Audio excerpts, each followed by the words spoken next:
అనగనగా ఒక చిన్న గ్రామంలో డేవిడ్ అనే యువకుడుండేవాడు. అతను ఒక సాధారణ రైతు. చనిపోతూ అతని తండ్రి ఒక చిన్న భూమిని అతనికిచ్చాడు.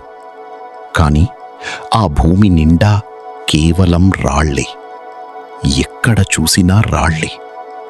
మిగతా రైతులందరికీ మంచి నేల ఉంటే డేవిడ్ భూమి మాత్రం పూర్తిగా పనికిరానిదిగా కనిపించేది. గ్రామస్థులు జాలిపడుతూ చెప్పేవారు, పాపం డేవిడ్, ఆ భూమిలో ఏమీ పండదు. డేవిడ్ దేవునిపై కోపంగా ఉండేవాడు. ప్రతిరోజూ ఆకాశం వైపు చూస్తూ అడిగేవాడు, దేవుడా, నన్నే ఎందుకు ఇలా చేశావు? అందరికీ మంచి భూమి ఇచ్చి నాకీ ఎందుకు ఈ రాళ్ల భూమి? అతను ఎంత ప్రయత్నించినా నాగలి విరిగిపోతుంది, కాని విత్తనం మాత్రం మొలకెత్తదు. అలా ఉండగా ఒక సంవత్సరం గ్రామంలో తీవ్రమైన కరువు వచ్చింది. వర్షాలు పూర్తిగా ఆగిపోయాయి. పంటలన్నీ ఎండిపోయాయి. బావులు కూడా అడుగంటాయి. గ్రామం మొత్తం నిరాశలో మునిగిపోయింది. కాని సరిగ్గా అప్పుడే ఒక అద్భుతం జరిగింది.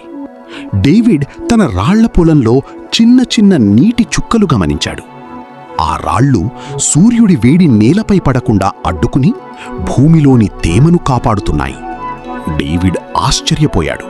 అతను మెల్లగా రాళ్ల మధ్య తవ్వి చూశాడు. లోపల నేల ఇంకా తడిగా ఉంది. వెంటనే ఆ రాళ్ల మధ్య విత్తనాలు నాటాడు. కొన్ని వారాల తర్వాత గ్రామంలోని అన్ని పొలాలు ఎడారిలా మారిపోయాయి. కాని డేవిడ్ పొలంలో మాత్రం పచ్చని మొక్కలు మొలకెత్తాయి.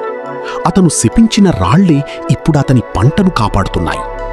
పంట కోత సమయానికి గ్రామంలో కేవలం డేవిడ్ దగ్గర మాత్రమే ధాన్యం ఉంది. జనం ఆశ్చర్యపోయి అడిగారు, ఇది ఎలా సాధ్యం? డేవిడ్ కళ్లల్లో నీళ్లతో ఇలా అన్నాడు, నేను ఈ రాళ్లను శాపమనుకున్నాను. కాని దేవుడికి ముందే తెలుసు రాబోయే కరువు గురించి. నేను శాపమనుకున్నది నిజానికి నా వరం. మన జీవితంలో కూడా కొన్ని సమస్యలు భారంగా అనిపిస్తాయి. కాని ఈరోజు బాధగా కనిపిస్తున్నది రేపు మీకు రక్షణగా మారవచ్చు.